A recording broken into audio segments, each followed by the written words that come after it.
नमस्कार दोस्तों, स्वागत है आपका आपके अपने YouTube चैनल दीपक रचित कथा में। दोस्तों, क्या आप जानते हैं कि शादीशुदा पत्नी के लिए अपने पति का कौन सा अंग सबसे महत्वपूर्ण होता है? हम आपको एक कहानी के माध्यम से यह बतलाने का प्रयास करेंगे। कंचन पारोली राज में निषाधेश नाम का एक शक्तिशाली राजा रहता था। राजा के यहाँ संतान नहीं हुई थी, इसलिए उसने देवी से मन्नत मांगी कि अगर उसके यहाँ कोई संतान हो जाएगी तो वह अपने राज्य में देवी का एक विशाल मंदिर बनवाएगा। राजा की मनोकामना पूरी हो गई और उसने देवी का एक बहुत ही विशाल मंदिर अपने राज्य में बनवा दिया। राजा ने मंदिर को ऐसी जगह बनवाया जिससे राज्य में आने जाने वाले हर व्यक्ति को उस मंदिर से गुजरना पड़ता था।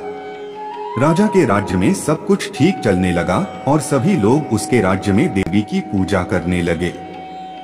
देवी की कृपा से वहां के लोगों की मनोकामना पूरी होने लगी। एक दिन अचानक राजा की तबीयत खराब हुई और लगातार बिगड़ती ही चली गई।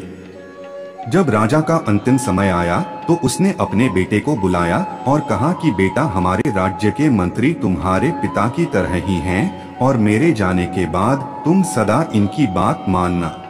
राजा के मर जाने के बाद उसके बेटे को राजा बना दिया गया। राजा का बेटा मंत्री की आज्ञा के बिना कुछ भी नहीं करता था। अपने पिता की कही बात उसे याद थी, इसलिए वह हर छोटे बड़े काम में मंत्री की सलाह जरूर लेता था। एक दिन राजा के बेटी को अपने राज्य में एक कमरा दिखाई दिया जिसे देखकर ऐसा लगता था कि वह सदियों से बंद पड़ा है। राजा के बेटे ने मंत्री से कहा कि दरवाजे को खोला जाए। मंत्री ने कहा कि नहीं बेटा, इस दरवाजे को खोला नहीं जा सकता, यह बहुत समय से बंद है। मंत्री के बेटे ने कहा कि पिताजी, इस राज्य में अब जो कुछ भी है वह राजा के बेटे का ही है। अब ये हमारे नए राजा हैं, इसलिए आपको इन्हें वह कमरा खोलकर जरूर दिखा देना चाहिए। अपने बेटे की बात मानकर मंत्री ने वो दरवाजा खोल दिया। राजा के बेटे ने अंदर जाकर देखा कि उस कमरे में बहुत सारी कन्याओं की तस्वीरें दीवालों पर टंगी हुई थीं। राजा का बेटा सभी तस्वीरों को देखता रहा, लेकिन एक तस्वीर पर आकर रुक गया। उसने मंत्री से पूछा कि यह तस्वीर किसकी है। मंत्री ने बताया कि यह सिंघल देश के राजा की पुत्री मचला है। राजा के बेटे ने कहा कि वह सिंघल देश की राजकुमारी से विवाह करना चाहता है। मंत्री ने कहा कि ऐसा नहीं हो सकता। राजा के बेटे पर जवानी का बुखार चढ़ा हुआ था, इसलिए उसने किसी की बात नहीं मानी। मंत्री ने कहा कि सिंघल देश जाना कोई आसान बात नहीं है। वह देश 7 समुद्रों से घिरा हुआ है और अगर तुम वहां पहुंच भी गए तो राजा की पुत्री से मिलना तुम्हारे लिए आसान नहीं होगा। राजा का बेटा नहीं माना। उसने मंत्री के बेटे को साथ लिया और सिंघल देश की ओर चल पड़ा। अभी वह जानता तो था नहीं कि सिंघल देश कहाँ है, इसलिए सभी से पूछते हुए आगे बढ़ता चला जा रहा था। चलते चलते रात हो गई और मंत्री का बेटा बहुत बुरी तरह थक गया, इसलिए उन दोनों ने आराम करने का फैसला किया। जैसे ही वे दोनों आराम करने के लिए लेटे तो उन्होंने देखा कि आसमान से एक विमान उनकी तरफ चला आ रहा है। आसमान से परियां गुजर रही थीं और उनमें से एक परी राजा के बेटे पर मोहित हो गई। परी ने राजा के बेटे से आकर कहा कि तुम मुझसे विवाह कर लो। राजा के बेटे ने कहा कि अभी मैं एक बहुत जरूरी उद्देश्य से जा रहा हूँ। जब तक मेरा वह उद्देश्य पूरा नहीं हो जाता मैं तुमसे विवाह नहीं कर सकता। परी ने कहा कि क्या उद्देश्य है तुम्हारा? राजा के बेटे ने कहा कि मैं सिंघल देश की राजकुमारी से विवाह करने के लिए जा रहा हूँ। परी ने कहा कि यह आसान नहीं होगा। सिंघल देश पहुँचने के लिए तुम्हें किसी देवीय शक्ति की मदद लेनी पड़ेगी। अगर तुम मुझसे वादा करो कि वापस लौटने के बाद तुम मुझसे विवाह करोगे तो मैं तुम्हें सिंघल देश पहुंचा सकती हूँ। राजा के बेटे ने परी से विवाह करने का वादा किया और परी ने बदले में उसे अपना उड़ने वाला विमान दे दिया। परी ने कहा कि इस विमान से तुम उड़कर सीधे सिंघल द्वीप जा सकते हो।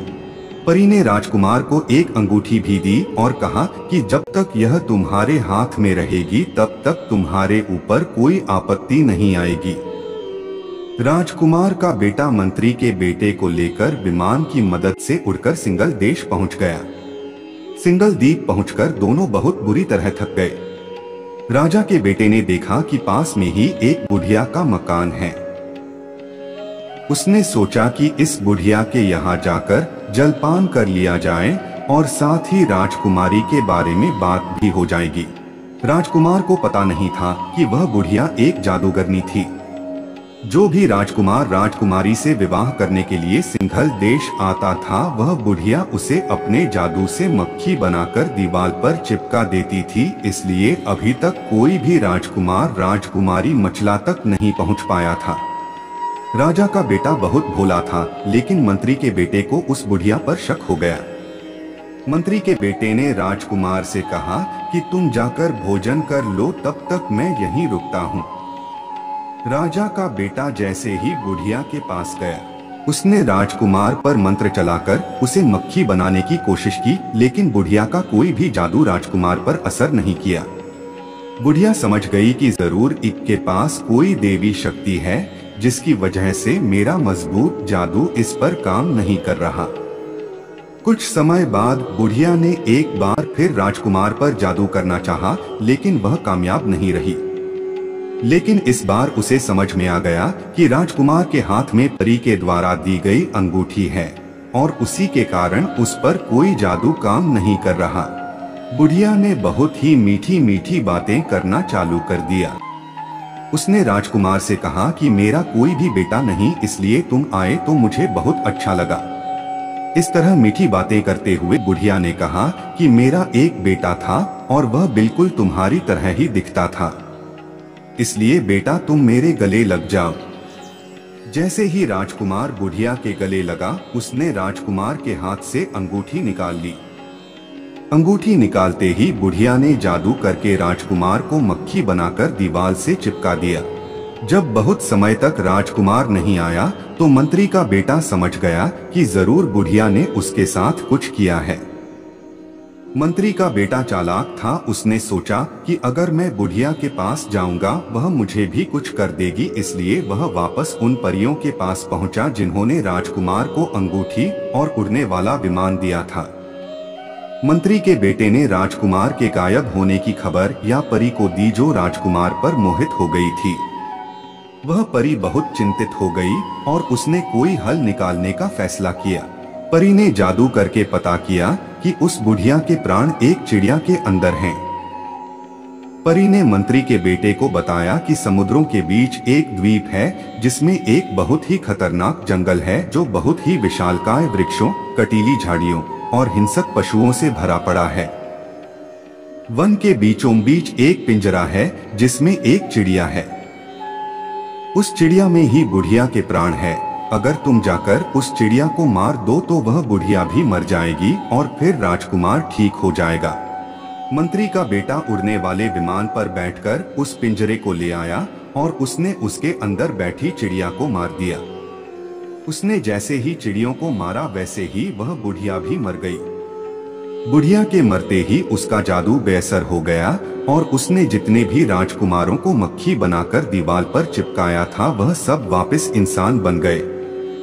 उन सभी ने मंत्री के बेटे का आभार व्यक्त किया। उन्होंने कहा कि तुम्हारी बड़ी मेहरबानी, जो हम ना जाने कब से इस जगह पर मक्खी बने चिपके हुए थे और तुमने आकर हमें बचा लिया। उसके बाद राजकुमार ने जाकर राजकुमारी मचला से विवाह कर लिया। राजकुमार ने किसी को भी यह नहीं बताया था। उसने सिंघल देश जाने से पहले देवी से मन्नत मांगी थी। उसने मन्नत में कहा था कि अगर मैं मचला से शादी करने में सफल रहता हूं तो मैं देवी को अपनी बलि चढ़ा दूंगा। जैसे ही राजा का बेटा अपनी पत्नी और मंत्री के बेटे के साथ अपने राज्य में वापस आया, वह अकेले ही देवी के मंदिर के अंदर चला गया और उसने अपना सिर काट कर देवी को चढ़ा दिया। जब कुछ समय तक राजा का बेटा नहीं आया तो मंत्री के बेटे ने अंदर जाकर देखा और पाया कि राजा का बेटा मरा पड़ा है। मंत्री के बेटे ने सोचा कि जमाना बड़ा खराब है, कोई यह नहीं मानेगा कि राजा के बेटे ने खुद ही अपने आप का गला काटा है, बल्कि सभी यही सोचेंगे कि मंत्री का बेटा मचला को देखकर मोहित हो गया और उसने अपने ही मित्र का गला काट दिया। मंत्री के बेटे ने सोचा कि इस कलंक से बचने के लिए मैं अपना ही गला काट देता हूँ। कुछ समय बाद जब दोनों वालिस नहीं आए तो राजकुमारी ने अंदर जाकर देखा और पाया कि दोनों मरे पड़े हैं। राजकुमारी ने सोचा कि सब यही सोचेंगे कि जरूर इसका किसी पर पुरुष से संबंध रहा होगा, इसलिए उसने अपने पति और उसके मित्र को मार डाला। राजकुमारी ने सोचा कि इस कलंक से बचने के लिए ही अपनी जान दे देती हूँ। राजकुमारी ने जैसे ही अपना गला काटने के लिए तलवार उठाई, देवी प्रकट हो गई। देवी ने कहा कि पुत्री ऐसा मत करो, मैं तुम्हारे पति को और उसके मित्र को जीवित किए देती हूँ, तुम बस इनके धड़ और सिर को आपस में मिला दो, बाकी मैं इनको जिंदा किए देती हूँ।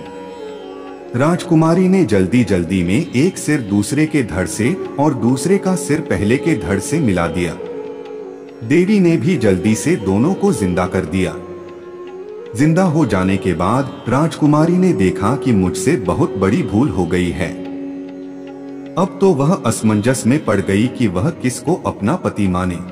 फैसला करने के लिए तीनों अंग देश के राजा के पास पहुंचे। अंग देश के राजा ने तीनों को समझाया कि जिस तरह नदियों में सबसे श्रेष्ठ गंगा को माना जाता है, पर्वतों में सबसे श्रेष्ठ सुमेरु पर्वत को माना जाता है, नागों में सर्वश्रेष्ठ वासुकी नाग को माना जाता है, पक्षियों में श्रेष्ठ गरुड़ को माना जाता है, उसी तरह शरीर में श्रेष्ठ सिर को माना जाता है। अगर सिर जिंदा न रहे तो व्यक्ति जीवित नहीं रह सकता। एक हाथ, एक पैर या दोनों हाथ अथवा दोनों पैरों के बगैर भी आदमी जीवित रह सकता है, लेकिन सिर के बगैर आदमी जीवित नहीं रह सकता। इसलिए शरीर का सबसे महत्वपूर्ण अंग सिर ही होता है। इसलिए राजकुमारी को उसी को अपना पति मानना चाहिए जिस पर उसके पति का सिर मौजूद रहे। इस तरह राजकुमारी ने मंत्री के बेटे को अपना पति मान लिया और राजा के बेटे ने परी से शादी कर ली। वीडियो को पूरा देखने के लिए आपका शुक्रिया।